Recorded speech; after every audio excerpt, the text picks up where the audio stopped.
Hello दोस्तों, आराध्यारस academy के YouTube channel में आप सभी का स्वागत है। दोस्तों, कर्मचारी चयन बोर्ड द्वारा आयोजित राजस्थान चतुर्श्रेणी कर्मचारी भर्ती परीक्षा 2025 के नवीनतम पाठ्यक्रम के अनुसार 7 अप्रैल 2025 को जो नया पाठ्यक्रम जारी किया गया है, उस पाठ्यक्रम के अनुसार मॉडल पेपर की टेस्ट सीरीज शुरू की गई थी, जिसमें अपने 11 मॉडल पेपर है वो कंप्लीट हो चुके हैं। आज अपना इसमें 12 नंबर का मॉडल पेपर है। कुल 120 प्रश्न इसमें शामिल किए गए हैं और हूबहू आपको ऐसा ही पेपर है वो परीक्षा में देखने को मिलेगा। दोस्तों, अगर आपने पिछले 11 मॉडल पेपरों का अगर टेस्ट नहीं दिया है तो दोस्तों आप प्ले लिस्ट में जाइए, वहां पे आपको फोल्डर मिल जाएगा चतुर्थ श्रेणी कर्मचारी मॉडल पेपर के नाम से। आपको वहां फोल्डर मिलेगा और उसका जो लिंक है वो आपको डिस्क्रिप्शन में मिल जाएगा। तो आप वहां जाकर पिछले 11 मॉडल पेपरों का टेस्ट है वो अवश्य दे और रोजाना आपको मेरे साथ में चलना है। ऑब्जेक्टिव का भी क्वेश्चन है, ऑब्जेक्टिव के क्वेश्चन भी दोस्तों मैं आपको करवाऊंगा।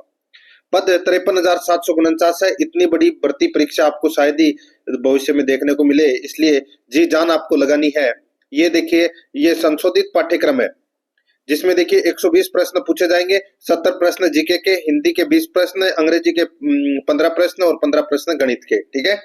आराध्यारस एकेडमी के यूट्यूब चैनल को अगर आपने अभी तक सब्सक्राइब नहीं किया तो सब्सक्राइब जरूर करें, बेल आइकन को दबाएं, क्लास को लाइक और अपने दोस्तों के पास में शेयर जरूर करें। तो चलिए दोस्तों शुरू करते हैं आज का अपना मॉडल पेपर नंबर 12। बिल्कुल सिलेबस के अकॉर्डिंग पढ़ेंगे। यहाँ पर देखिए, जैसे कि राजस्थान भूगोल के यहाँ पे 15 प्रश्न, राजस्थान भूगोल के 20 प्रश्न पूछे जाएंगे। राजस्थान इतिहास एवं कला संस्कृति के 20 प्रश्न है। 5 प्रश्न राजस्थान पॉलिटी के, 5 प्रश्न भारतीय पॉलिटी के, 5 प्रश्न राजस्थान करंट अफेयर के, तो 5 प्रश्न भारतीय करंट अफेयर के, 5 प्रश्न साइंस के। ठीक है। इस प्रकार दोस्तों अपन ये 70 प्रश्न है वो पढ़ेंगे। कंप्यूटर के भी 5 प्रश्न है। देखिए, सबसे पहले अपन भाग 1 पढ़ते हैं जिसमें राजस्थान भूगोल के 20 प्रश्न पढ़ेंगे। देखिए, पहला प्रश्न है, निम्नलिखित में से राजस्थान का कौन सा जिला हरियाणा सीमा पर स्थित नहीं है? बताइए, राजस्थान का कौन सा जिला हरियाणा सीमा पर स्थित नहीं है?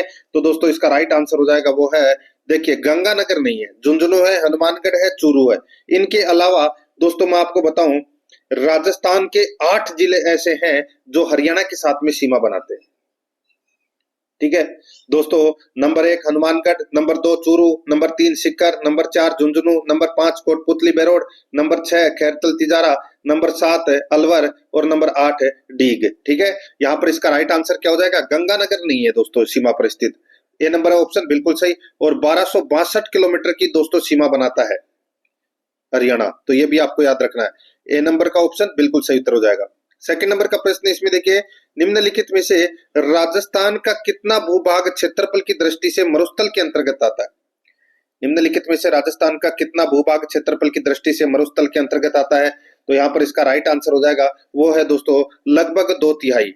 लगभग 2/3। यहाँ पर इसमें 1 नंबर का ऑप्शन है वो इसका बिल्कुल सही उत्तर इसमें हो जाएगा। कितना है?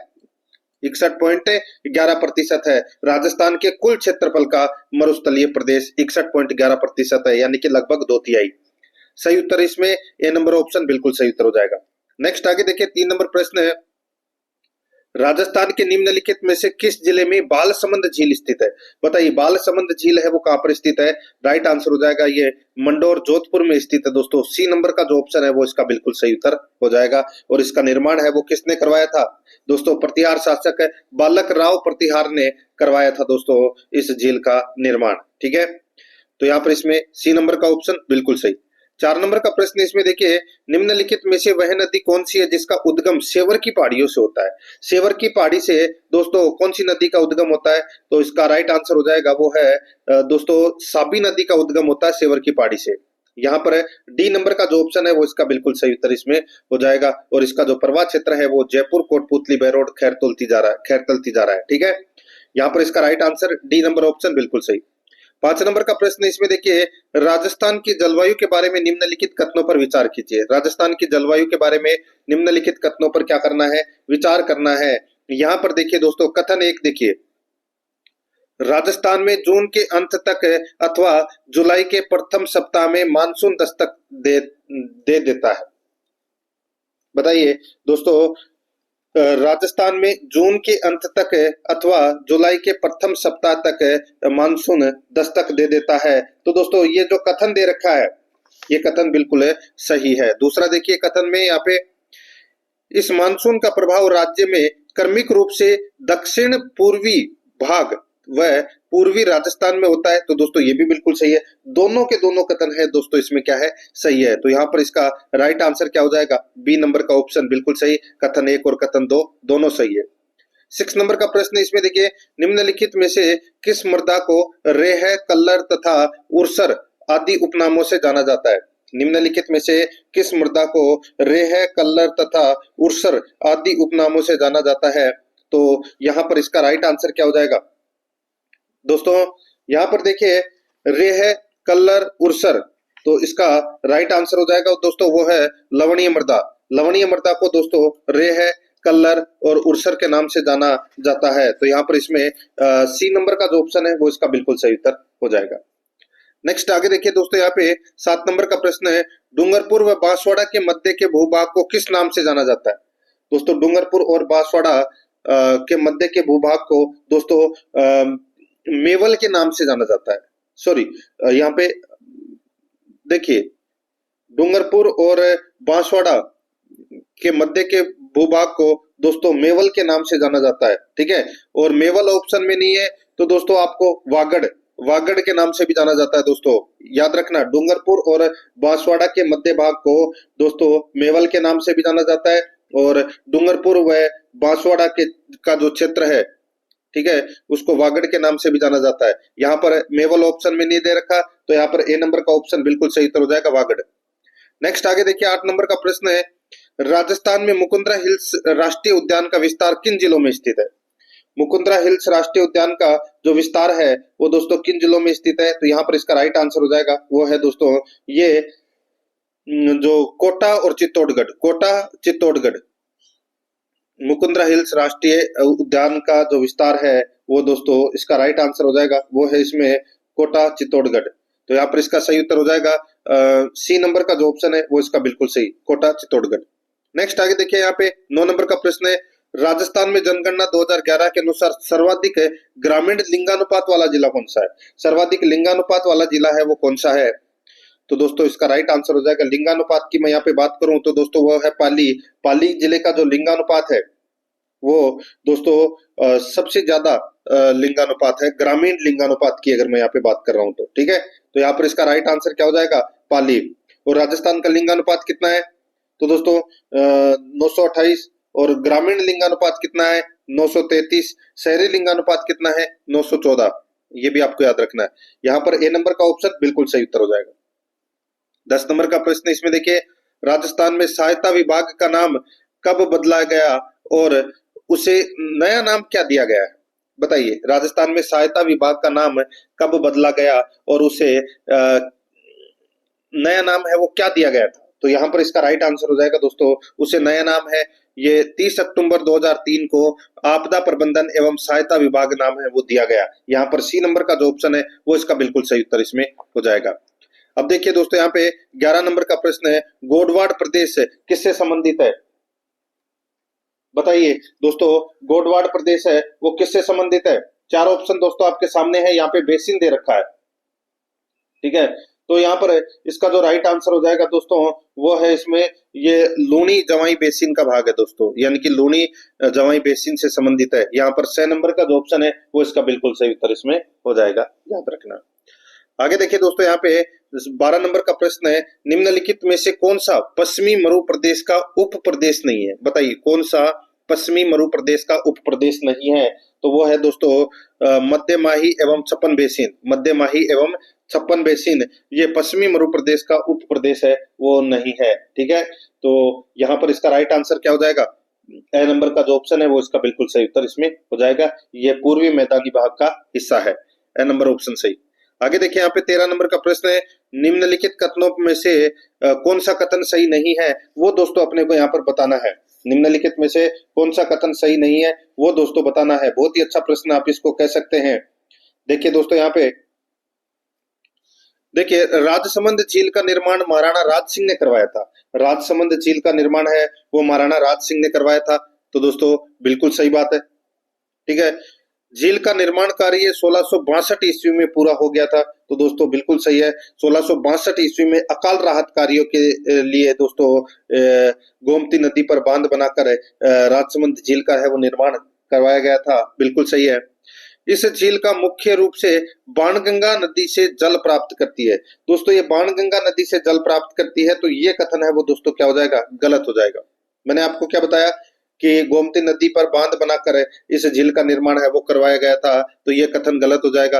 राजसमंद झील के किनारे स्थित राज प्रशस्ति 30 शिलालेखों पर उत्कीर्ण है। तो दोस्तों 30 शिलालेखों पर नहीं, 25 शिलालेखों पर दोस्तों ये संस्कृत भाषा में उत्कीर्ण है, तो ये कथन भी गलत हो जाएगा। अब इसमें कथन कौन सा सही है, तो इसमें पहला और दूसरा कथन है वो क्या है, सत्य है। तो दोस्तों यहाँ पर अपने को क्या पूछा था कि कौन सा कथन सही नहीं है, कौन सा कथन सही नहीं है, तो पहला और दूसरा तो सत्य है, तो यहाँ पर इसका राइट आंसर क्या हो जाएगा, सी नंबर का ऑप्शन बिल्कुल सही। 3 और 4 कथन है वो क्या है, सत्य नहीं है। नेक्स्ट आगे देखिए 14 नंबर का प्रश्न है, निम्नलिखित में से किस स्थान से माही नदी राजस्थान में प्रवेश करती है। माही नदी है ये दोस्तों राजस्थान में किस स्थान से प्रवेश करती है, तो इसका राइट आंसर हो जाएगा खांडू गांव। खांडू गांव से दोस्तों ये प्रवेश करती है राजस्थान में, तो यहाँ पर इसका राइट आंसर क्या हो जाएगा, सी नंबर का ऑप्शन बिल्कुल सही उत्तर हो जाएगा। खांडू गांव बांसवाड़ा से ये प्रवेश करती है। नेक्स्ट आगे देखिए यहाँ पे 15 नंबर का प्रश्न है, निम्नलिखित में से राजस्थान का सर्वाधिक दैनिक तापांतर वाला जिला कौन सा है। सर्वाधिक दैनिक तापांतर वाला जिला कौन सा है, तो वो है दोस्तों कौन सा, तो वो है जैसलमेर। यहाँ पर ए नंबर का जो ऑप्शन है वो इसका बिल्कुल सही उत्तर हो जाएगा, जैसलमेर।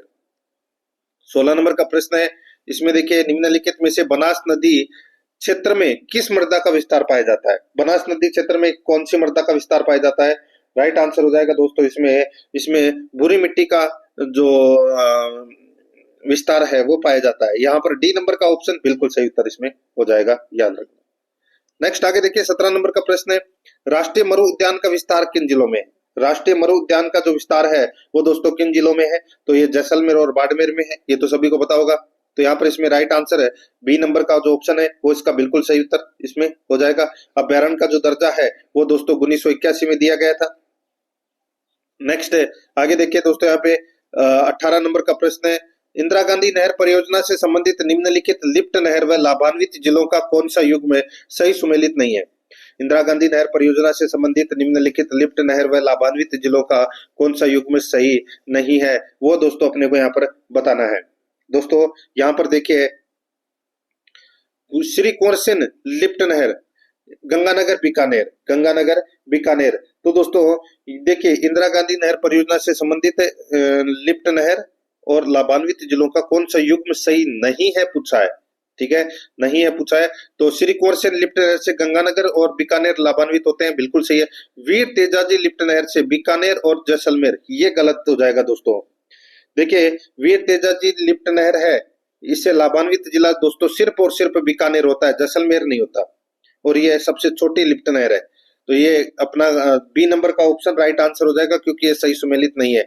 बाकी डॉक्टर करनी लिफ्ट नहर से बीकानेर और जोधपुर लाभान्वित होते हैं, गुरु जम्बेश्वर लिफ्ट नहर से बीकानेर और जैसलमेर लाभान्वित होते हैं। यहाँ पर बी नंबर का ऑप्शन बिल्कुल सही।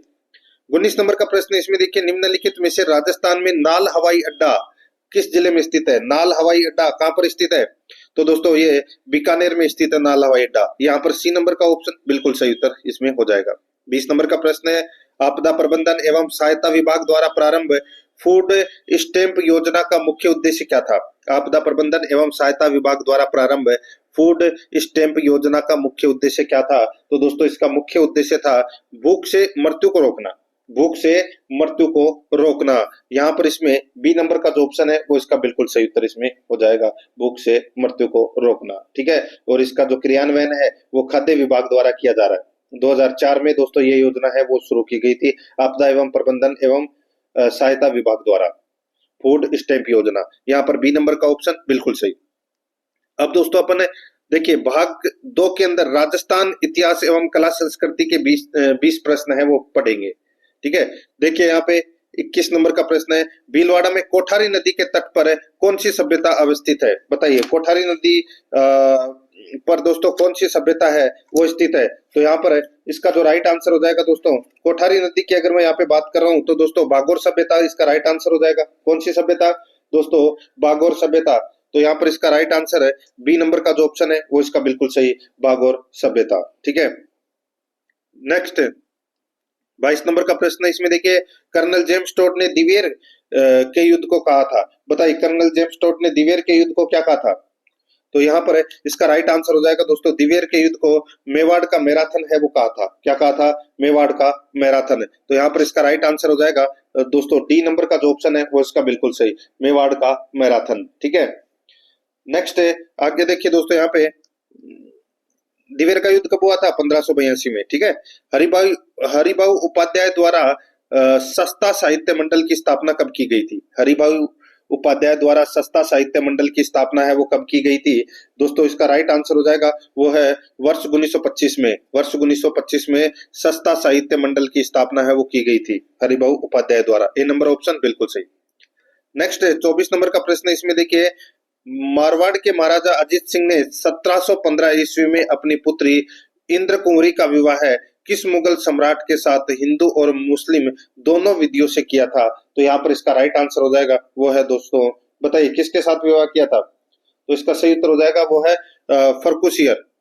फर्रुखियर। तो यहाँ पर इसमें सी नंबर का जो ऑप्शन है वो इसका बिल्कुल सही उत्तर इसमें हो जाएगा, ये आपको इसमें याद रखना है। ठीक है, फर्रुखियर। नेक्स्ट आगे देखिए, यहाँ पे 25 नंबर का प्रश्न है, महाराणा कुंभा ने किस दुर्ग की नींव मौर्य शासक संमति द्वारा निर्मित प्राचीन दुर्ग के अवशेषों पर डाली थी? बताइए, महाराणा कुंभा ने किस दुर्ग की नींव मौर्य शासक संमति द्वारा निर्मित प्राचीन दुर्ग के अवशेषों पर डाली थी? तो दोस्तों इसका राइट आंसर हो जाएगा वो है इसमें कौन सा? बताइए। तो दोस्तों वो है कुंभलगढ़। तो यहाँ पर इसमें राइट आंसर बी नंबर का ऑप्शन हो जाएगा कुंभलगढ़। नेक्स्ट आगे देखिए, 26 नंबर का प्रश्न है, निम्नलिखित को सुमेलित कीजिए। निम्नलिखित को सुमेलित करना है। यहाँ पर देखिए, जयानक, दोस्तों जयानक ने कौन से ग्रंथ की रचना की थी? तो दोस्तों पृथ्वीराज विजय ग्रंथ की रचना की थी। नरपति नाला ने दोस्तों बिसलदेव रासो ग्रंथ की रचना की थी। और जोधराज ने, कवि जोधराज ने दोस्तों हमीर रासो ग्रंथ की रचना की थी। और सदाशिव ने दोस्तों राज रत्नाकर ग्रंथ की रचना की थी। तो यहाँ पर इसका राइट आंसर क्या हो जाएगा दोस्तों? 2 4 1 3, 2 4 1 3 अपना इसमें राइट आंसर हो जाएगा, यानी कि बी नंबर का जो ऑप्शन है वो इसका बिल्कुल सही। 27 नंबर का प्रश्न, इसमें देखिए, निम्नलिखित में से महिलाओं द्वारा नाक में पहने जाने वाला आभूषण नहीं है। महिलाओं द्वारा नाक में पहने जाने वाला आभूषण कौन सा नहीं है? तो दोस्तों इसका राइट आंसर हो जाएगा, उसका नाम है दोस्तों, देखिए, बेसर पहना जाता है, बुलाक पहना जाता है, भोगली पहनी जाती है, लेकिन यहाँ पे जो बादरायण है ये कान के ऊपरी भाग में पहने जाने वाला आभूषण है। ठीक है, तो यहाँ पर इसमें बी नंबर का जो ऑप्शन है वो इसका बिल्कुल सही उत्तर हो जाएगा। नेक्स्ट आगे देखिए, यहाँ पे 28 नंबर का प्रश्न है, निम्नलिखित में से कौन से लोक देवता जैसलमेर के राणक देव भाटी से युद्ध करते हुए वीर गति को प्राप्त हुए थे? निम्नलिखित में से कौन से लोक देवता जैसलमेर के राणक देव भाटी से युद्ध करते हुए वीर गति को प्राप्त हुए थे? तो यहाँ पर इसका राइट आंसर हो जाएगा वो है मेहाजी मांगलिया। यहाँ पर सी नंबर का जो ऑप्शन है वो इसका बिल्कुल सही उत्तर हो जाएगा, मेहाजी मांगलिया। नेक्स्ट आगे देखिए, यहाँ पे 29 नंबर का प्रश्न है, निम्नलिखित में से बसंत पंचमी का त्योहार कब मनाया जाता है? बताइए, बसंत पंचमी का जो त्योहार है वो कब मनाया जाता है? राइट आंसर हो जाएगा दोस्तों, ये मनाया जाता है माघ शुक्ल पंचमी को। माघ शुक्ल पंचमी को दोस्तों ये बसंत पंचमी का त्योहार है वो मनाया जाता है। सी नंबर का ऑप्शन बिल्कुल सही उत्तर हो जाएगा। और बसंत ऋतु के आगमन का प्रथम दिन माना जाता है दोस्तों ये। और भगवान विष्णु और सरस्वती की भी पूजा की जाती है। यहाँ पर इसमें सी नंबर ऑप्शन सही उत्तर। आगे देखिए, निम्नलिखित में से किस लोक नाट्य या नृत्य के दौरान गायक ढप बजाता हुआ घुटनों के बल खड़े होकर गायन करता है? निम्नलिखित में से किस लोक नाट्य या नृत्य के दौरान गायक ढप बजाता हुआ घुटनों के बल खड़े होकर गायन करता है? इसका राइट आंसर हो जाएगा वो है दोस्तों चार बेत। यहाँ पर डी नंबर का जो ऑप्शन है वो इसका बिल्कुल सही उत्तर हो जाएगा। चार बेत टोंक का प्रसिद्ध लोक नाट्य है ये। डी नंबर का ऑप्शन बिल्कुल सही उत्तर हो जाएगा। 31 नंबर का प्रश्न, इसमें देखिए, राज्य पुनर्गठन आयोग का गठन कब किया गया था? राज्य पुनरायोग का गठन है वो दोस्तों कब किया गया था? बताइए, अच्छा प्रश्न है ये दोस्तों। राज्य पुनर्गठन आयोग का जो गठन है ये किया गया था दोस्तों 29 दिसंबर 1953 को। 29 दिसंबर 1953 को। तो यहाँ पर इसमें ए नंबर का ऑप्शन बिल्कुल सही। आगे देखिए, एकीकरण के समय राजस्थान में जनसंख्या की दृष्टि से सबसे छोटी रियासत कौन सी थी? जनसंख्या की दृष्टि से सबसे छोटी रियासत थी वो थी दोस्तों शाहपुरा। यहाँ पर सी नंबर का ऑप्शन बिल्कुल सही उत्तर हो जाएगा। और सबसे नवीन रियासत थी झालावाड़ और सबसे प्राचीन रियासत थी मेवाड़। ठीक है। और जनसंख्या की दृष्टि से सबसे बड़ी रियासत थी जयपुर, सबसे छोटी शाहपुरा, ठीक है। और क्षेत्रफल की दृष्टि से सबसे बड़ी रियासत कौन सी थी? बीकानेर, ठीक है। और क्षेत्रफल की दृष्टि से सबसे छोटी रियासत कौन सी थी? वो भी शाहपुरा होगा, ठीक है। यहाँ पर सी नंबर ऑप्शन बिल्कुल सही। 33 नंबर का प्रश्न है, दिल्ली चलो मारो फिरंगी का नारा किस छावनी के सैनिकों द्वारा दिया गया था? दोस्तों, दिल्ली चलो मारो फिरंगी का नारा किस छावनी के सैनिकों द्वारा दिया गया था? तो यहाँ पर इसका राइट आंसर हो जाएगा, वो है दोस्तों एरिनपुरा छावनी के सैनिकों द्वारा दिया गया था दिल्ली चलो मारो फिरंगी का नारा। डी नंबर का ऑप्शन बिल्कुल सही। 34 नंबर का प्रश्न है, इसमें देखिए, पंडित नैनूराम शर्मा द्वारा जनता की शिकायतों को महाराव तक पहुंचाने के लिए कोटा में प्रजा प्रतिनिधि सभा की स्थापना कब की गई थी? पंडित नैनूराम शर्मा द्वारा जनता की शिकायतों को महाराव तक पहुंचाने के लिए कोटा में प्रजा प्रतिनिधि सभा की स्थापना कब की गई थी? तो यहाँ पर इसका राइट आंसर हो जाएगा, वो है दोस्तों कब की गई थी बताइए? तो दोस्तों 1918 में प्रजा प्रतिनिधि सभा की जो स्थापना है वो की गई थी दोस्तों। यहाँ पर इसमें बी नंबर का जो ऑप्शन है वो इसका बिल्कुल सही उत्तर हो जाएगा। नेक्स्ट आगे देखिए, यहाँ पे 35 नंबर का प्रश्न है, निम्नलिखित में से कौन सा मंदिर राजस्थान के तिथि अंकित मंदिरों में सबसे प्राचीन मंदिर माना जाता है? तिथि अंकित मंदिरों में सबसे प्राचीन मंदिर है वो दोस्तों माना जाता है कौन सा? तो वो माना जाता है शीतलेश्वर महादेव मंदिर झालावाड़, जो झालरापाटन झालावाड़, ठीक है। शीतलेश्वर महादेव मंदिर झालरापाटन, ये तिथि अंकित मंदिरों में सबसे प्राचीन मंदिर माना जाता है। यहाँ पर ए नंबर का ऑप्शन बिल्कुल सही उत्तर हो जाएगा। आगे देखिए, यहाँ पे 36 नंबर का प्रश्न है, निग्रंथ सतवादी शब्द लीक लिकोड़ो मिंजर आदि किसकी रचनाएं हैं? निग्रंथ सतवादी शब्द लीक लिकोड़ो मिंजर आदि किसकी रचनाएं हैं? तो दोस्तों ये जो रचनाएं हैं ये किसकी रचनाएं हैं? तो यहाँ पर है इसका राइट आंसर हो जाएगा दोस्तों, ये कन्हैयालाल सेठिया की रचनाएं हैं दोस्तों। यहाँ पर इसमें सी नंबर का जो ऑप्शन है वो इसका बिल्कुल सही उत्तर इसमें हो जाएगा, याद रखना कन्हैयालाल सेठिया की ये क्या है रचनाएं है, ठीक है। सी नंबर ऑप्शन सही। आगे देखिए 37 नंबर का प्रश्न, निम्नलिखित में से कौन सा आभूषण महिलाओं द्वारा कान में पहना जाता है? कान में कौन सा दोस्तों आभूषण है वो पहना जाता है? राइट आंसर हो जाएगा दोस्तों, देखिए पंचमणिया, जुगनी, बेलोर, ओगनिया। ओगनिया है ये दोस्तों महिलाओं के कान में पहने जाने वाला आभूषण है, ठीक है। कान के ऊपरी भाग में पहना जाता है, याद रखना, ठीक है। और ये जो यहाँ पर है पंचमणिया है ये गले में पहना जाता है, जुगनी है ये दोस्तों ये भी गले में पहना जाता है, और जो बेलोर है, ठीक है, ये भी दोस्तों गले का आभूषण है। तो यहाँ पर है इसका राइट आंसर क्या हो जाएगा, वो है इसमें डी नंबर का ऑप्शन बिल्कुल सही। आगे देखिए, यहाँ पे लोक देवता हड़बू जी का मुख्य पूजा स्थल कहाँ स्थित है? तो हड़बू जी का मुख्य पूजा स्थल है वो कहाँ पर है? ये तो सभी को पता होगा दोस्तों, भेंगटी गांव। यहाँ पर बी नंबर का जो ऑप्शन है वो इसका बिल्कुल सही, भेंगटी गांव। नेक्स्ट आगे देखिए, यहाँ पे 39 नंबर का प्रश्न है, याद रखना, ठीक है। देखिए निम्नलिखित में से कौन सा सुमेलित नहीं है? कौन सा सुमेलित नहीं है वो अपने को यहाँ पर बताना है। भेंगटी गांव कहाँ है? फड़ौदी में। कौन सा सुमेलित नहीं है वो बताना है। देखिए हरतालिका तीज भाद्रपद शुक्ल तृतीया, हरतालिका जो तीज है ये भाद्रपद शुक्ल तृतीया को मनाई जाती है, बिल्कुल सही है। कजली तीज है, कजली तीज दोस्तों अश्विन कृष्ण तृतीया को मनाई जाती है, तो दोस्तों ये कथन गलत हो जाएगा। कजली तीज है ये दोस्तों भाद्रपद कृष्ण तृतीया को मनाई जाती है, तो ये कथन इसमें दूसरा क्या है, गलत है। आगे देखिए देवसैनी एकादशी आषाढ़ शुक्ल एकादशी को मनाई जाती है, तो दोस्तों बिल्कुल सही है। गोपाष्टमी ये कार्तिक शुक्ल अष्टमी को मनाई जाती है, तो दोस्तों ये भी बिल्कुल सही है। यहाँ पर इसमें कौन सा सुमेलित नहीं है? बी नंबर का, तो यहाँ पर बी नंबर ऑप्शन बिल्कुल सही। 40 नंबर का प्रश्न है, निम्नलिखित में से किस शासक के काल में जयपुर में तमाशा लोकनाट्य का प्रारंभ हुआ? बताइए किस काल में जयपुर में तमाशा लोकनाट्य का प्रारंभ हुआ? तो यहाँ पर इसका राइट आंसर क्या हो जाएगा, वो है दोस्तों कौन सा, तो वो है किस शासक के काल में जयपुर में तमाशा लोकनाट्य का प्रारंभ हुआ? तो इसका राइट आंसर हो जाएगा सवाई प्रताप सिंह। यहाँ पर है दोस्तों सी नंबर का जो ऑप्शन है वो इसका बिल्कुल सही उत्तर हो जाएगा, सवाई प्रताप सिंह के काल में शुरू हुआ था दोस्तों ये तमाशा लोकनाट्य। अब दोस्तों अपन भाग 3 के अंदर भारतीय संविधान के जो 5 प्रश्न हैं वो पढ़ेंगे। देखिए दोस्तों यहाँ पे भारतीय संविधान में नागरिकों के मौलिक अधिकारों की रक्षा का प्रावधान किस लक्षण से संबंधित है? बताइए नागरिकों के मौलिक अधिकारों की रक्षा का प्रावधान किस लक्षण से संबंधित है? बताइए। तो दोस्तों यहाँ पर इसका जो राइट आंसर हो जाएगा वो है इसमें न्यायपालिका की स्वतंत्रता से। यहाँ पर ए नंबर का जो ऑप्शन है वो इसका बिल्कुल सही उत्तर इसमें हो जाएगा, याद रखना, ठीक है। नेक्स्ट आगे देखिए, यहाँ पे भारतीय संविधान का सबसे बड़ा एकांकी स्रोत है। सबसे बड़ा एकांकी स्रोत कौन सा है?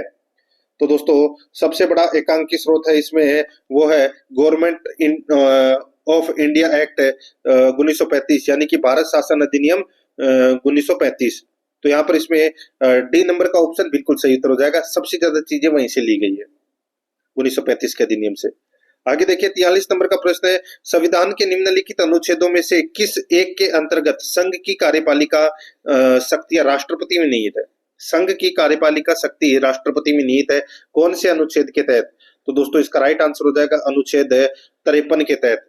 यहाँ पर इसमें सी नंबर का जो ऑप्शन है वो इसका बिल्कुल सही उत्तर इसमें हो जाएगा। आगे देखिए दोस्तों, यहाँ पे 44 नंबर का प्रश्न है, भारत के उपराष्ट्रपति को पदच्युत करने संबंधी प्रस्ताव प्रस्तावित किया गया था। बताइए। भारत के उपराष्ट्रपति को पदच्युत करने संबंधी प्रस्ताव प्रस्तावित किया गया था। तो दोस्तों इसका जो राइट आंसर हो जाएगा वो है इसमें केवल राज्यसभा।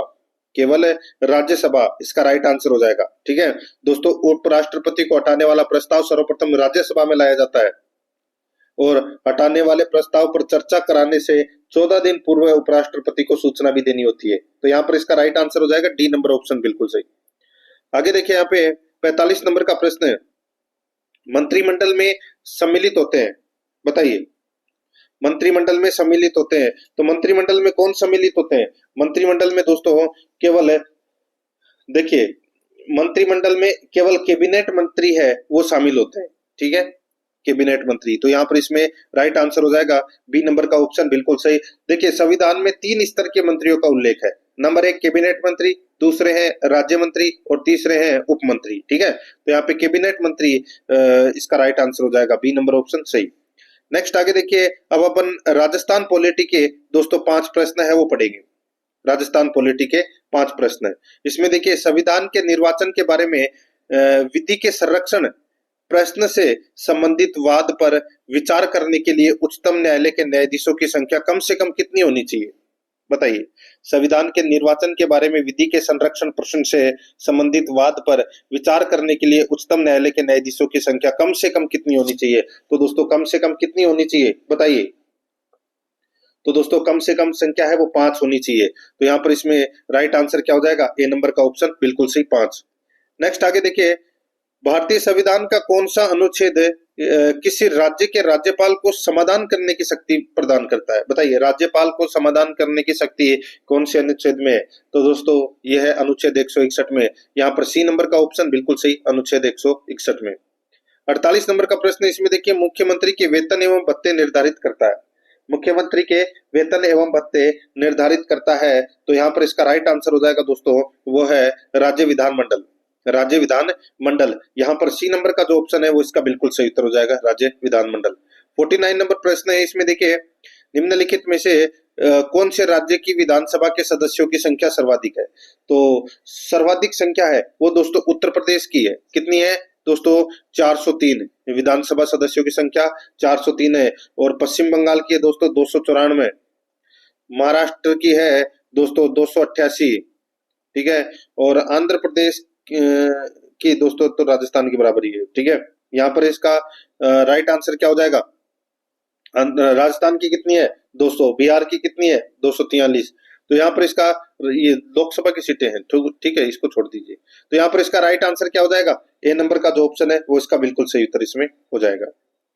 आगे देखिए दोस्तों, यहाँ पे 50 नंबर का प्रश्न है, राजस्थान के मुख्य सचिव का कार्य क्या होता है? बताइए। राजस्थान के मुख्य सचिव का कार्य है वो क्या होता है? तो यहाँ पर इसका राइट आंसर हो जाएगा वो है सरकारी फैसलों का क्रियान्वयन करना। सरकारी फैसलों को क्रियान्वयन करना या लागू करना। तो यहाँ पर इसमें बी नंबर का ऑप्शन बिल्कुल सही उत्तर हो जाएगा। अब अपन दोस्तों देखिए भाग 5 के अंदर सामान्य विज्ञान के 5 प्रश्न पढ़ेंगे, ठीक है। सिलेबस के अकॉर्डिंग अपन चल रहे हैं।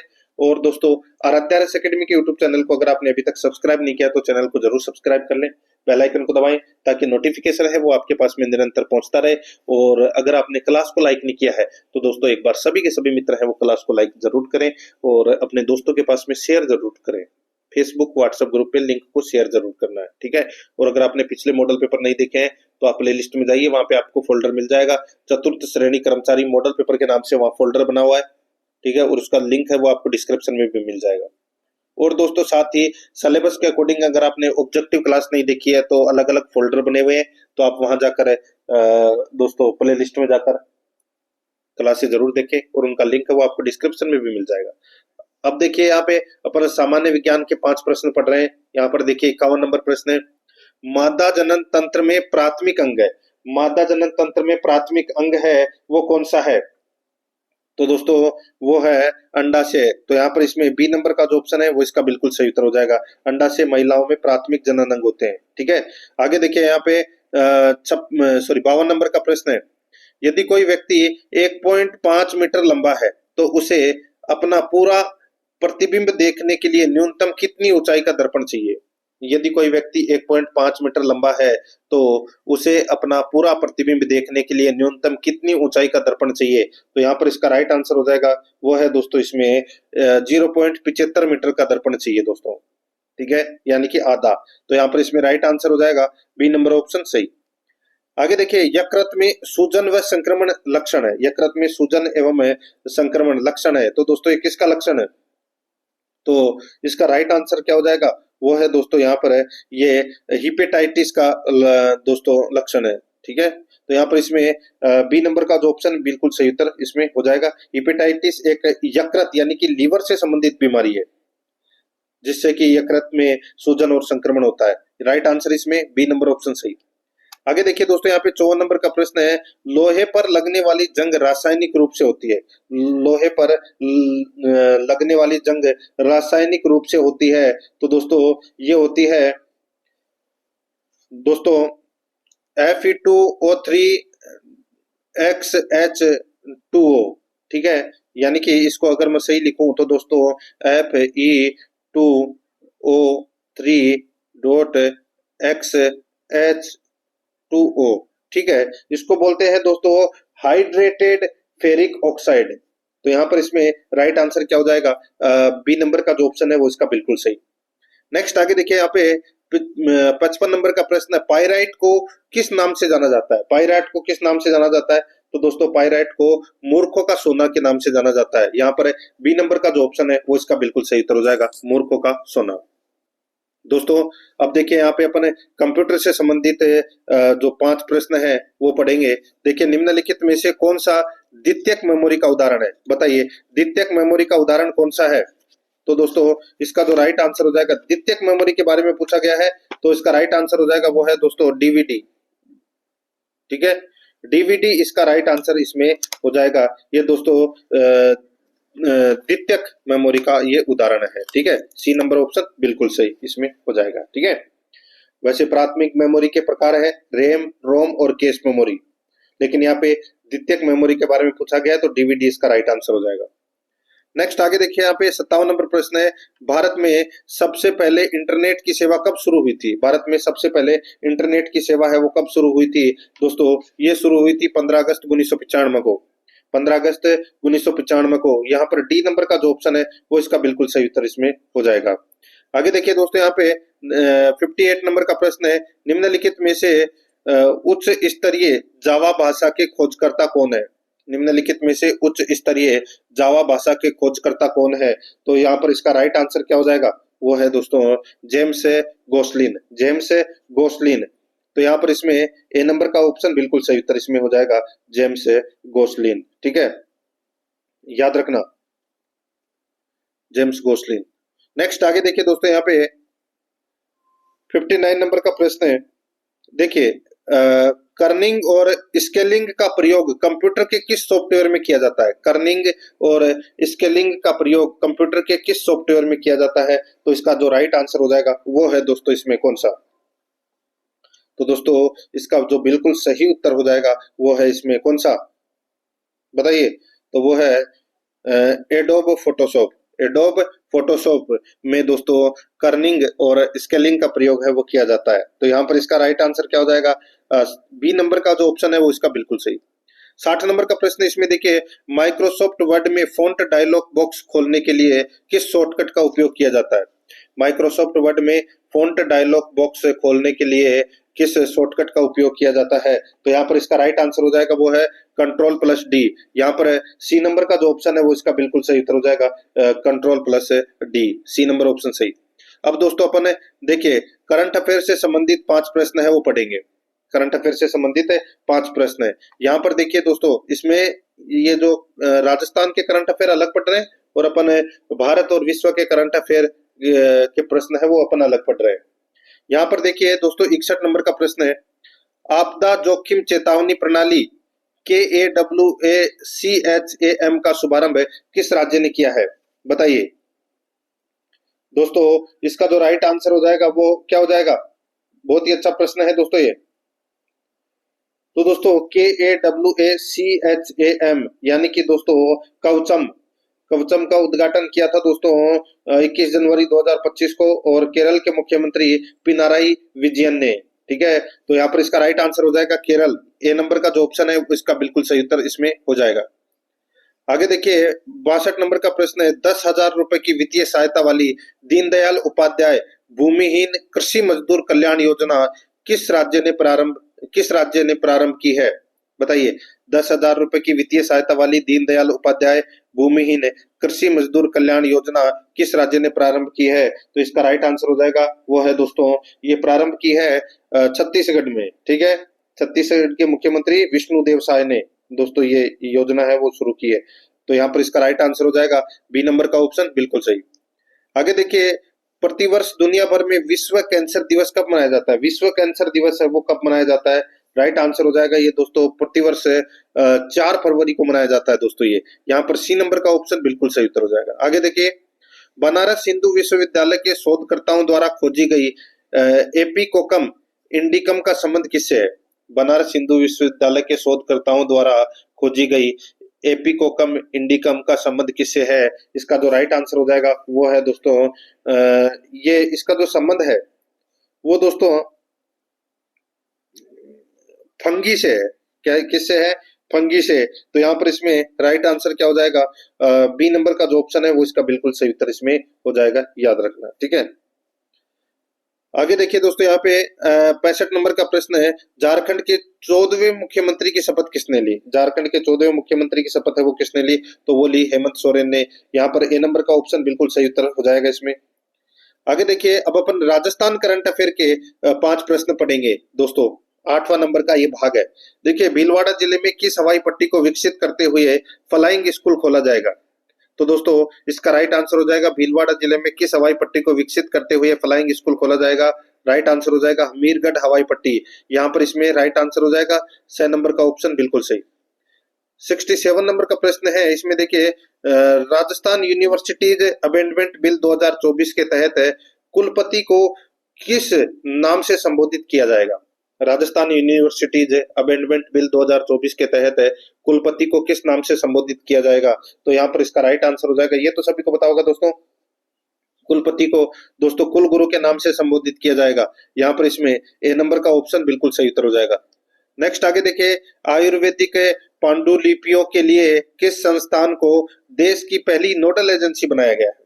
आयुर्वेदिक पांडुलिपियों के लिए किस संस्थान को देश की पहली नोडल एजेंसी बनाया गया है? तो यहाँ पर इसका राइट आंसर हो जाएगा वो है राष्ट्रीय आयुर्वेद संस्थान मानद विश्वविद्यालय जयपुर। यहाँ पर इसमें बी नंबर का जो ऑप्शन है वो इसका बिल्कुल सही उत्तर इसमें हो जाएगा। नेक्स्ट आगे देखिए, यहाँ पे 69 नंबर प्रश्न है, राष्ट्रीय ऊंट अनुसंधान केंद्र को ऊंट की किस नस्ल के लिए संस्थागत श्रेणी का द्वितीय पुरस्कार प्रदान किया गया है? बताइए कौन सी श्रेणी के लिए संस्थागत श्रेणी का द्वितीय पुरस्कार प्रदान किया गया है? इसका सही उत्तर हो जाएगा दोस्तों वो है इसमें मेवाड़ी नस्ल के लिए, मेवाड़ी नस्ल के लिए। तो यहाँ पर इसमें सही उत्तर क्या हो जाएगा? बी नंबर का ऑप्शन बिल्कुल सही। 70 नंबर का प्रश्न है, इसमें देखिए राजस्थान कृषि अनुसंधान संस्थान दुर्गापुरा जयपुर द्वारा बिना छिलके वाली जौ की किस नई किस्म को तैयार किया गया है? राजस्थान कृषि अनुसंधान संस्थान दुर्गापुरा जयपुर द्वारा बिना छिलके वाली जौ की किस नई किस्म को तैयार किया गया है? इसका राइट आंसर हो जाएगा दोस्तों वो है इसमें RD 3088। यहाँ पर ए नंबर का जो ऑप्शन है वो इसका बिल्कुल सही उत्तर इसमें हो जाएगा। ये थे दोस्तों जीके से संबंधित प्रश्न जो मैंने आपको यहाँ पर ये करवाए हैं। ठीक है, ये मैंने आपको सिलेबस के अकॉर्डिंग 8 भागों के अंदर मैंने आपको ये करवा दिए। अब अपन दोस्तों हिंदी व्याकरण के 20 प्रश्न है वो पढ़ेंगे हिंदी व्याकरण के। ठीक है, हिंदी व्याकरण के 20 प्रश्न 71 से 90 तक। देखिए दोस्तों, यहाँ पे गांधी को राष्ट्रपिता कहा गया है, वाक्य में संज्ञा किससे किस रूप में परिवर्तित हो रही है, बताइए। अब बहुत ही अच्छा प्रश्न है दोस्तों, इसका जो राइट आंसर हो जाएगा दोस्तों, गांधी को राष्ट्रपिता कहा गया है, वाक्य में संज्ञा है वो जातिवाचक से व्यक्तिवाचक के रूप में परिवर्तित हो रही है। तो यहाँ पर इसमें बी नंबर का ऑप्शन बिल्कुल सही उत्तर हो जाएगा, जातिवाचक से व्यक्तिवाचक। आगे देखिए 72 नंबर का प्रश्न है, निम्नलिखित में से किस विकल्प के मध्यम पुरुषवाचक सर्वनाम के उदाहरण है। किस विकल्प में मध्यम पुरुषवाचक सर्वनाम के उदाहरण है। तो दोस्तों इसका राइट आंसर हो जाएगा मीना आप कैसी है, मीना आप कैसी है। दोस्तों ये वाक्य है, ये मध्यम पुरुषवाचक सर्वनाम का उदाहरण है। तो यहाँ पर इसमें डी नंबर का ऑप्शन बिल्कुल सही उत्तर हो जाएगा। नेक्स्ट आगे देखिए, यहाँ पे 73 नंबर का प्रश्न, निम्नलिखित में से किस विकल्प में पूर्वकालिक क्रिया का उदाहरण है। बताइए किस विकल्प में पूर्वकालिक क्रिया का उदाहरण है, यानी कि कोई काम है वो हो चुका है, वो ऐसा उदाहरण आपको देखने को मिलेगा। जैसे कि पिताजी नाश्ता करके कार्यालय चले गए। ठीक है, ये क्रिया पूरी हो चुकी है, नाश्ता करके ये पूर्व कर लिया, पूर्वकालिक क्रिया ये। तो यहाँ पर इसमें राइट आंसर हो जाएगा बी नंबर ऑप्शन बिल्कुल सही।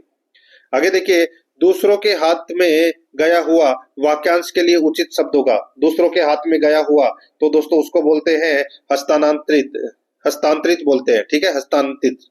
यहाँ पर बी नंबर का ऑप्शन बिल्कुल सही। आगे देखिए, वह पुरुष है जिसकी पत्नी मर गई हो, वाक्यांश के लिए उचित शब्द होगा। वह पुरुष है जिसकी पत्नी मर गई हो, वाक्यांश के लिए उचित शब्द कौन सा होगा। राइट आंसर हो जाएगा वो है विदुर। ठीक है, विदुर, विदुर बोलते हैं। वह पुरुष जिसकी पत्नी मर गई हो, विदुर।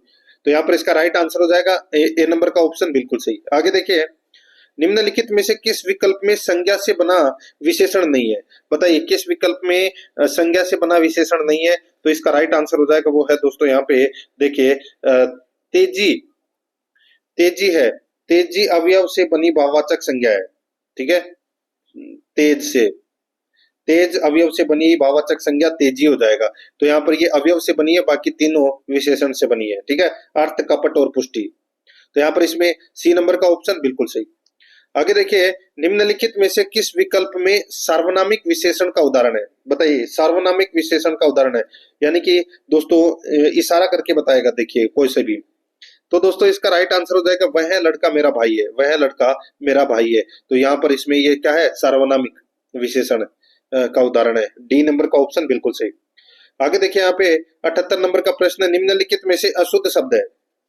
निम्नलिखित में से अशुद्ध शब्द है वो कौन सा है। दोस्तों इसमें देखिए जागृति। ठीक है, जागृति है वो दोस्तों क्या है, अशुद्ध शब्द है। यहाँ पर इसमें बी नंबर का जो ऑप्शन है वो इसका बिल्कुल सही उत्तर हो जाएगा। यहाँ पे जागृति का शुद्ध रूप क्या होगा, तो ये होगा दोस्तों जागृति। ठीक है, बी नंबर ऑप्शन बिल्कुल सही। 79 नंबर प्रश्न, इसमें देखिए कॉन्फिस्केट, कॉन्फिस्केट का परिभाषिक शब्दावली अर्थ क्या होगा। तो दोस्तों इसका जो अर्थ होगा वो हो जाएगा दोस्तों इसमें जब्त करना। क्या हो जाएगा, जब्त करना। तो यहाँ पर इसमें डी नंबर ऑप्शन बिल्कुल सही। आगे देखिए, देखिए डिस्पैरिटी का अर्थ क्या है। तो दोस्तों इसका अर्थ हो जाएगा असमानता। क्या हो जाएगा, असमानता। सी नंबर ऑप्शन बिल्कुल सही। आगे देखिए, उग्रगंध शब्द किसका पर्यायवाची है। उग्रगंध शब्द किसका पर्यायवाची है। तो दोस्तों ये किसका पर्यायवाची है, तो इसका राइट आंसर हो जाएगा वो है ये सरसों का पर्यायवाची है दोस्तों। यहाँ पर सी नंबर का ऑप्शन बिल्कुल सही, सरसों का पर्यायवाची है ये। आगे देखिए 82 नंबर का प्रश्न, निम्नलिखित में से किस विकल्प में मुहावरा व उसकी उससे अर्थ संबंधी अशुद्धि है। निम्नलिखित में से किस विकल्प में मुहावरा व उससे अर्थ संबंधी अशुद्धि है। तो यहाँ पर इसका राइट आंसर हो जाएगा वो है पत्ता काटना, यानी कि बेइज्जत करना। ठीक है, पत्ता काटना, बेइज्जत करना। तो ये गलत हो जाएगा, बेइज्जत करना नहीं होता, पगड़ी उछालना होता है बेइज्जत करना। पत्ता काटना मतलब संबंध समाप्त कर देना। तो यहाँ पर डी नंबर का ऑप्शन राइट आंसर हो जाएगा। ये इसमें गलत दे रखा है, बाकी इसमें सारे सही दे रखे हैं। आगे देखिए, गीदड़ बबकी मुहावरे का उचित अर्थ है। गीदड़ बबकी मुहावरे का उचित अर्थ है, तो यहाँ पर इसका राइट आंसर हो जाएगा वो है मन में डर परंतु चेहरे पर दिखावटी क्रोध। तो यहाँ पर इसका राइट आंसर हो जाएगा सी नंबर का ऑप्शन बिल्कुल सही। नेक्स्ट आगे देखिए यहाँ पे 84 नंबर का प्रश्न है, निम्नलिखित में से किस विकल्प में मुहावरा व उसके उसके उससे अर्थ संबंधी अशुद्धि है। निम्नलिखित में से किस विकल्प में मुहावरा व उससे अर्थ संबंधी अशुद्धि है। तो यहाँ पर इसका राइट आंसर क्या हो जाएगा, वो हो जाएगा दोस्तों ओने पोने करना यानी कि मूर्खता प्रकट करना। ओने पोने करना यानी कि मूर्खता प्रकट करना। यहाँ पर डी नंबर का जो ऑप्शन है वो इसका बिल्कुल सही उत्तर इसमें हो जाएगा। ये यहाँ पे ओने पोने करना मतलब थोड़ा बहुत जितना लाभ हो बेच दो, वो होता है ओने पोने करना, ठीक है। और मूर्खता प्रकट करना का मतलब होता है ओंधी खोपड़ी, ठीक है। तो यहाँ पर इसमें ये गलत दे रखा है, डी नंबर का ऑप्शन बिल्कुल सही उत्तर हो जाएगा। आगे देखिए ओखली में सिर देना मुहावरे का उचित अर्थ है। ओखली में सिर देना यानी कि जोखिम मोल लेना। यहाँ पर ए नंबर का ऑप्शन बिल्कुल सही उत्तर। नेक्स्ट आगे देखिए निम्नलिखित में से देशज शब्द नहीं है। देशज शब्द कौन सा नहीं है, तो दोस्तों यहाँ पर देखिए फैसला, फैसला है ये दोस्तों अरबी भाषा का शब्द है। किसका है, अरबी भाषा का शब्द है ये, ठीक है। नेक्स्ट आगे देखिए स्वार्थ परायण शब्द का उचित विलोम क्या होगा। स्वार्थ परायण शब्द का उचित विलोम है वो क्या हो जाएगा, तो वो हो जाएगा स्वार्थ विमुख। स्वार्थ विमुख हो जाएगा। यहाँ पर बी नंबर का ऑप्शन बिल्कुल सही। 88 नंबर का प्रश्न है, इसमें देखिए निम्नलिखित में से कार्यालयी पत्र का सही भेद नहीं है। निम्नलिखित में से कार्यालयी पत्र का सही भेद नहीं है, तो यहाँ पर इसका राइट आंसर क्या हो जाएगा, वो है दोस्तों आवेदन पत्र। यहाँ पर डी नंबर का जो ऑप्शन है वो इसका बिल्कुल सही उत्तर हो जाएगा, आवेदन पत्र, ठीक है। 89 नंबर प्रश्न इसमें देखिए उत्तम आलेखन वही माना जाता है जिसकी भाषा, उत्तम आलेखन वही माना जाता है जिसकी भाषा दोस्तों संक्षिप्त होती है। यहाँ पर डी नंबर का ऑप्शन बिल्कुल सही उत्तर हो जाएगा, संक्षिप्त होती है। 90 नंबर का प्रश्न इसमें देखिए निम्नलिखित में से संस्कृत का उपसर्ग है। निम्नलिखित में से संस्कृत का उपसर्ग है तो वो कौन सा है। दोस्तों संस्कृत का उपसर्ग इसमें देखिए जो परि उपसर्ग है ये संस्कृत का उपसर्ग है, ठीक है। और बाकी तीनों अन बिन और ओ ये तीनों क्या है, तो ये हिंदी के उपसर्ग हैं दोस्तों। तो यहाँ पर इसमें राइट आंसर क्या हो जाएगा, ए नंबर का ऑप्शन बिल्कुल सही। अब दोस्तों यहाँ पे अपन भाग 10 के अंदर इंग्लिश ग्रामर के 15 प्रश्न है वो पढ़ेंगे, ठीक है। इंग्लिश ग्रामर के 15 प्रश्न सिलेबस के अकॉर्डिंग, और 15 प्रश्न फिर अपन गणित के पढ़ेंगे। तो टोटल अपने 120 प्रश्न है वो कंप्लीट हो जाएंगे, ठीक है। देखिए दोस्तों यहाँ पे 91 नंबर का प्रश्न है, select the option that express the given sentence in passive voice. दोस्तों यहाँ पर देखिए Mohit has not committed the crime. तो दोस्तों यहाँ पर इसका राइट आंसर क्या हो जाएगा, दोस्तों इसका राइट आंसर हो जाएगा यहाँ पे देखिए द क्राइम है, ये सिंगुलर है इसलिए अपन हैज का यूज करेंगे।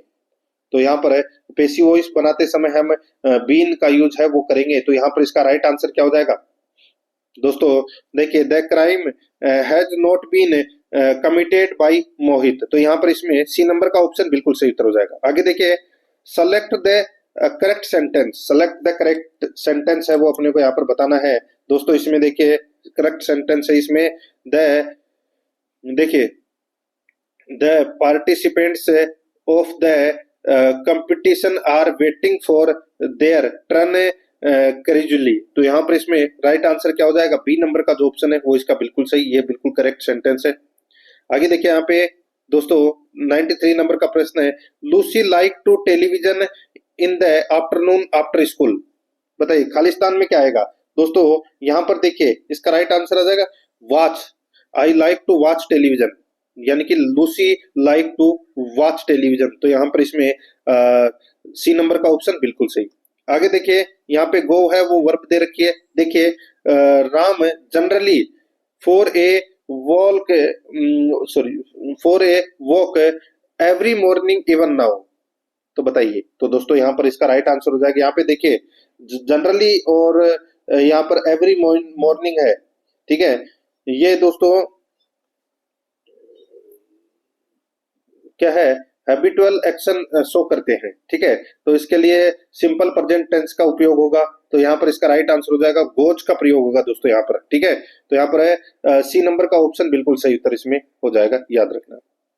नेक्स्ट आगे देखिए there nothing better than fresh straight from the oven, ठीक है। तो यहाँ पर इसका राइट आंसर क्या हो जाएगा, देखिए इसमें आएगा तो ब्रेड, सॉरी इसमें क्या आएगा बताइए, तो ये ब्रेड है, ये देखिए ओवन का यहाँ पे आ रहा है, तो ओवन में क्या होगी, ब्रेड को क्या करते हैं अपन, गर्म करते हैं। तो यहाँ पर इसका राइट आंसर क्या हो जाएगा, वो है बी नंबर का जो ऑप्शन है वो इसका बिल्कुल सही, ब्रेड आएगा इसमें। ठीक है, ब्रेड क्या है, एक फूड आइटम है।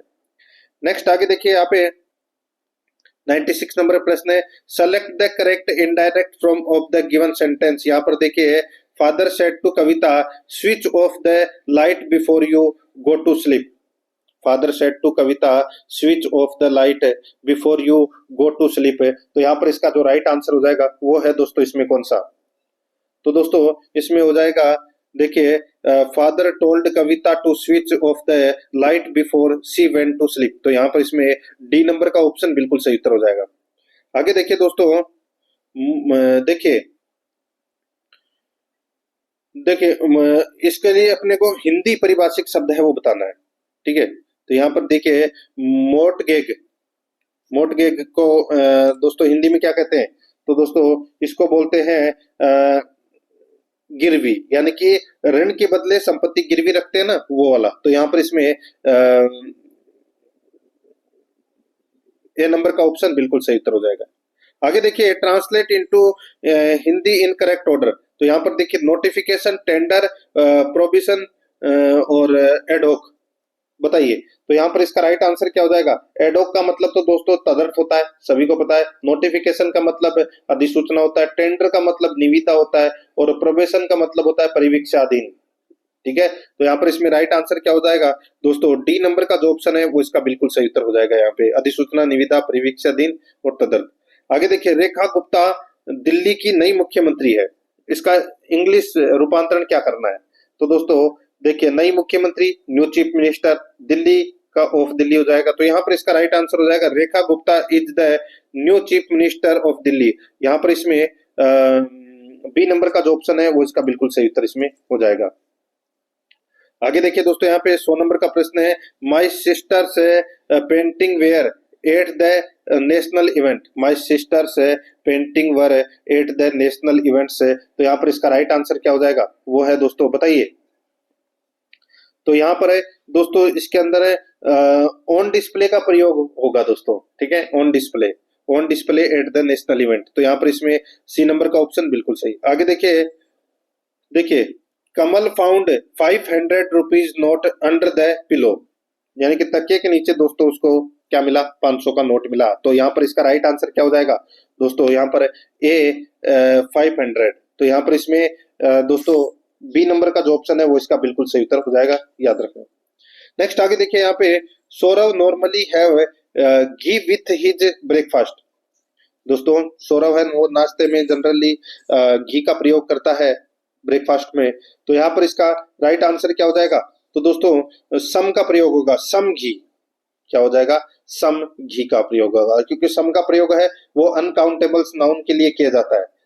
तो अनकाउंटेबल नाउन है वो कौन सा है, इसमें घी है। तो यहाँ पर बी नंबर ऑप्शन सही। आगे देखिए, mister Karla divided his property has 7 sons equally. तो यहाँ पर इसका राइट आंसर क्या हो जाएगा दोस्तों, वो हो जाएगा दोस्तों इसमें अमंग हिज 7 सन्स इक्वली। तो यहाँ पर इसमें बी नंबर का जो ऑप्शन है, सॉरी डी नंबर का जो ऑप्शन है वो इसका बिल्कुल सही उत्तर इसमें हो जाएगा।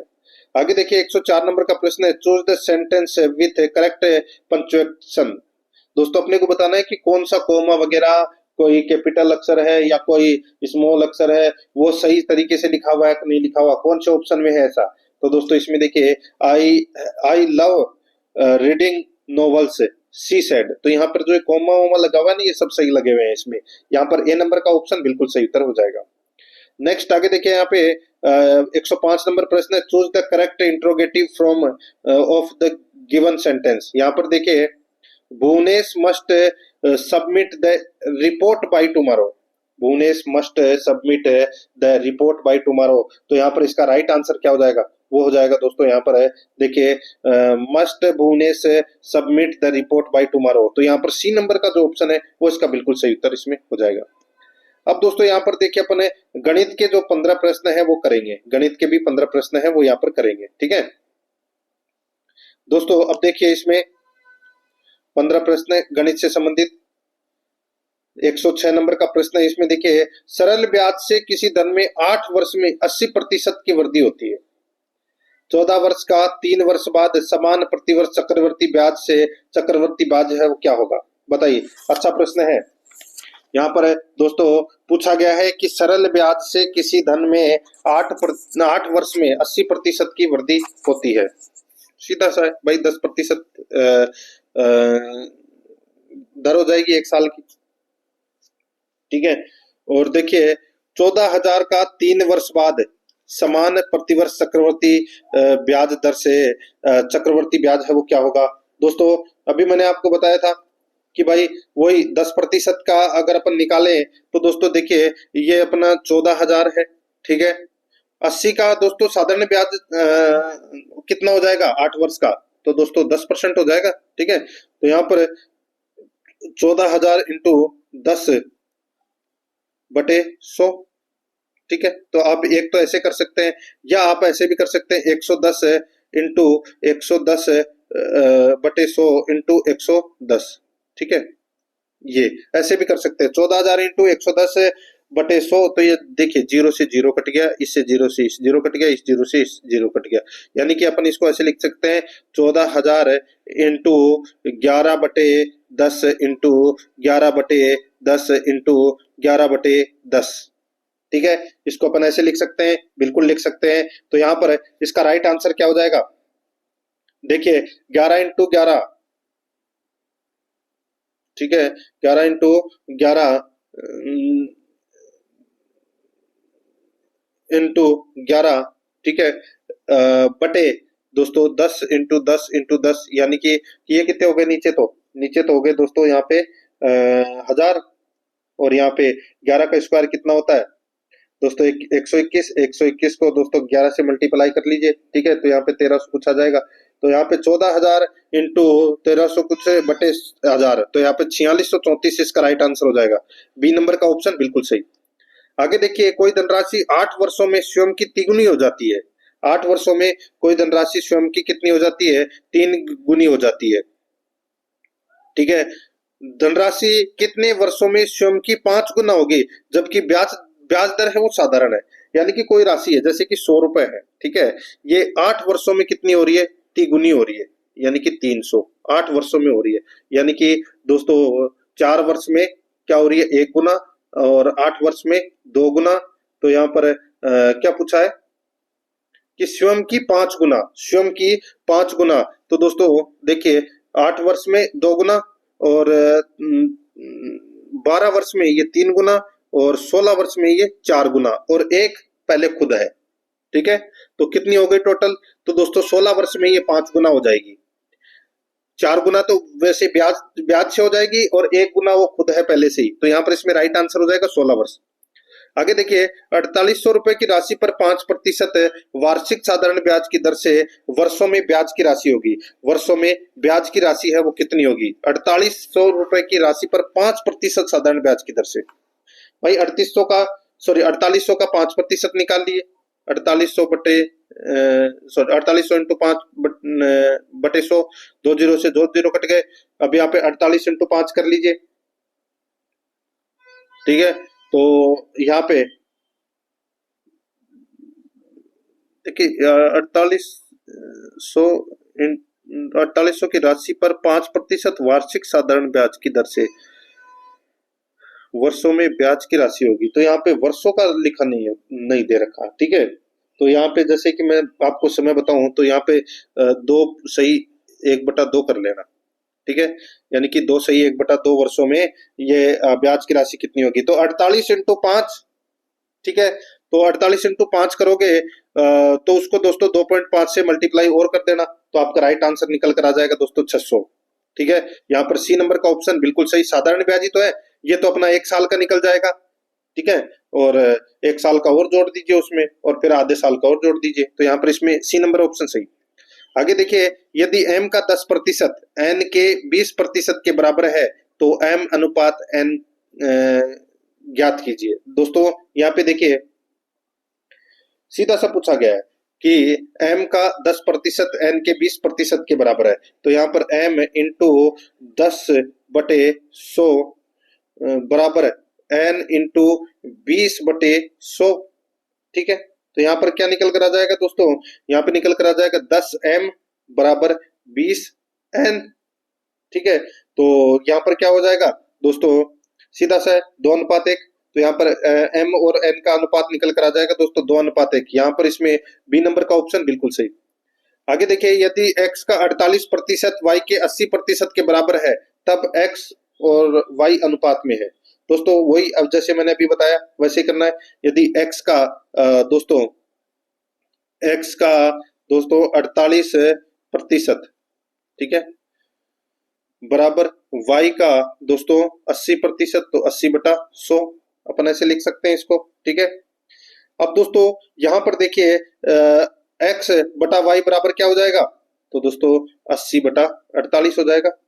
ठीक है, तो इसको काटोगे तो दोस्तों ये कट गया दोस्तों 8 से कितनी बार, 10 बार, और ये कट गया दोस्तों 6 बार, यानी कि 10/6।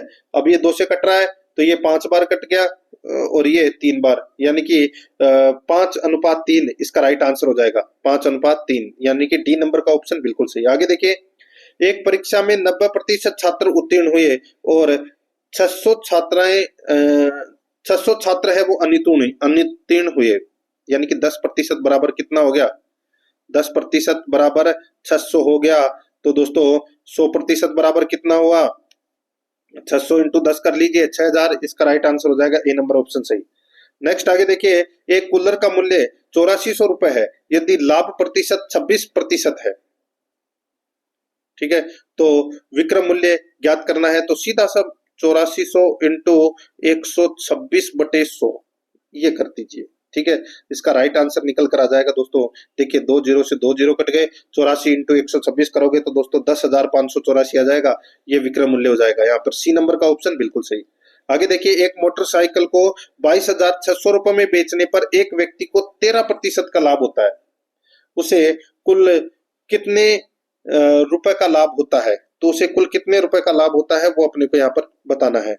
22,600 रुपए में बेचने पर 13% का लाभ होता है, तो इसके अंदर क्या करना है भाई, सीधा सा है। मैं यहाँ पे आपको बताऊं तो दोस्तों भाई कितने की है मोटरसाइकिल, दोस्तों मोटरसाइकिल है वो है 22,600 की, बेचने पर एक व्यक्ति को दोस्तों लाभ होता है 13% का, तो उसे कुल कितने रुपए का लाभ हुआ, तो दोस्तों यहाँ पर 100/130 कर दीजिए, 100/130 कर दीजिए, आपका राइट आंसर निकल कर आ जाएगा। फिर उसमें से घटा दीजिए दोस्तों आपस में। ठीक है, तो यहाँ पर इसका जो राइट आंसर निकल कर आ जाएगा दोस्तों वो है इसमें दोस्तों 100/113, सॉरी 113 है ये, है ना, 100/113 इंटू 22,600 है। इसको दोस्तों काटोगे तो कितना आ जाएगा, तो दोस्तों 20,000 आ जाएगा। कितना, 20,000, और 20,000 है ये दोस्तों क्रम मूल्य है। ठीक है, अब इसको बेचा 22,600 में है तो प्रॉफिट कितने रुपए का हुआ, तो दोस्तों 2600 रुपए का। तो यहाँ पर इसमें बी नंबर का ऑप्शन बिल्कुल सही।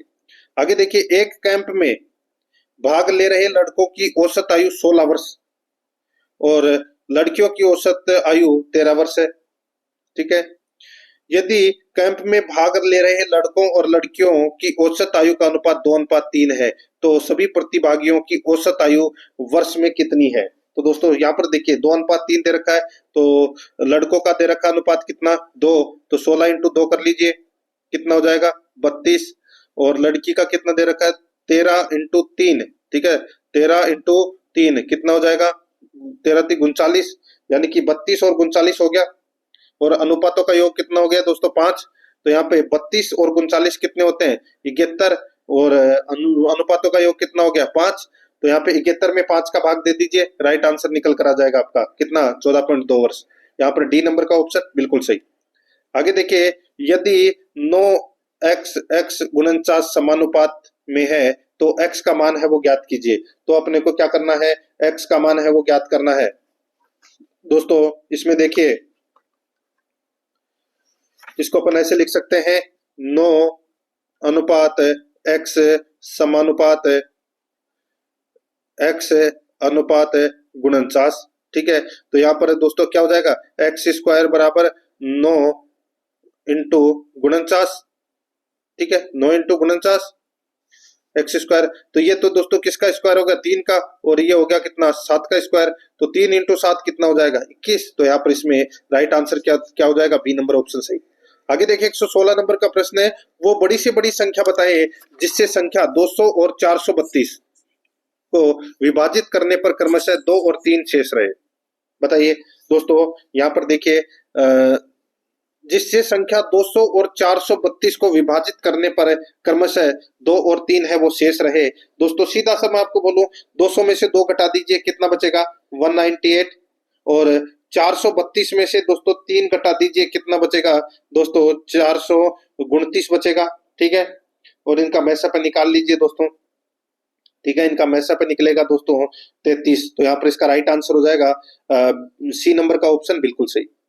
आगे देखिए 3 कंटेनरों को क्रमशः 72 लीटर, 90 लीटर और 144 लीटर में दूध भरा है। 3 कंटेनरों में क्रमशः 72 लीटर, 90 लीटर और 144 लीटर दूध भरा है। उस बड़े से बड़े मापक कैन की धारिता ज्ञात कीजिए जो सभी कंटेनरों में मौजूद मात्राओं को पूर्णतया बिना कुछ भी शेष रहे माप सकता है। तो यहाँ पर इसका राइट आंसर क्या हो जाएगा, 72, 90 और 144, ठीक है। इसका अपने को क्या करना है, मैसअप निकालना है।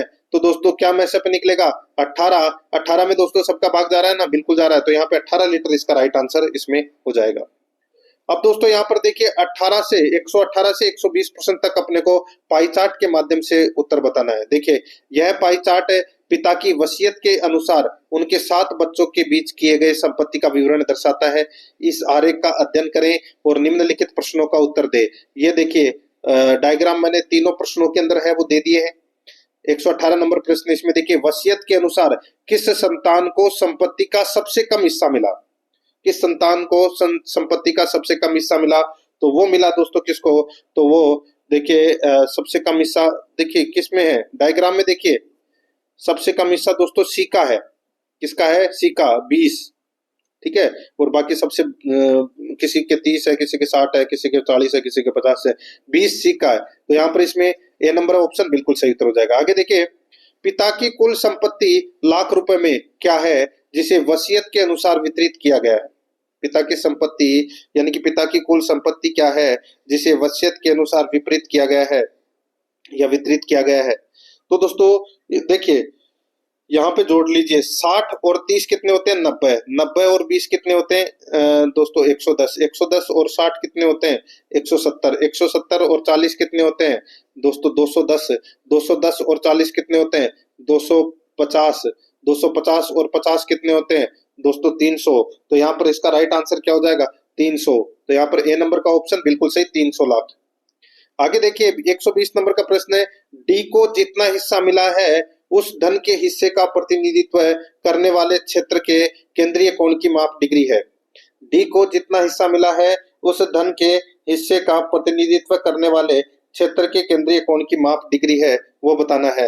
दोस्तों यहाँ पर देखिए डी को कितना हिस्सा मिला है, डी को देखिए 60 का हिस्सा मिला है, ठीक है। और ये टोटल कितना हो गया दोस्तों, कितना डिग्री का कोण हो गया, तो दोस्तों ये 360 डिग्री का हो गया। और ये टोटल इसमें संख्या अपन ने टोटल लगाई थी कितनी है, तो दोस्तों 300। तो इसको अपन ऐसे लिख सकते हैं 60/300 इंटू 360, ठीक है। 0 से ये 0 कट गया, 3 से दोस्तों ये 10 बार गया, ठीक है। ये गया दोस्तों 20 बार, ये 2 इस 0 से इस 0 कट गया, 2 इंटू 36 बचा, कितना हो जाएगा 72। तो यहाँ पर 72 डिग्री इसका राइट आंसर हो जाएगा। ए नंबर का ऑप्शन बिल्कुल सही उत्तर इसमें हो जाएगा मित्रों। दोस्तों आराध्या रेस एकेडमी के यूट्यूब चैनल को अगर आपने अभी तक सब्सक्राइब नहीं किया तो सब्सक्राइब जरूर करें, बेल आइकन को दबाएं, क्लास को लाइक और अपने दोस्तों के पास में शेयर जरूर करें। मिलते हैं दोस्तों नेक्स्ट क्लास में। जय हिंद, जय भारत।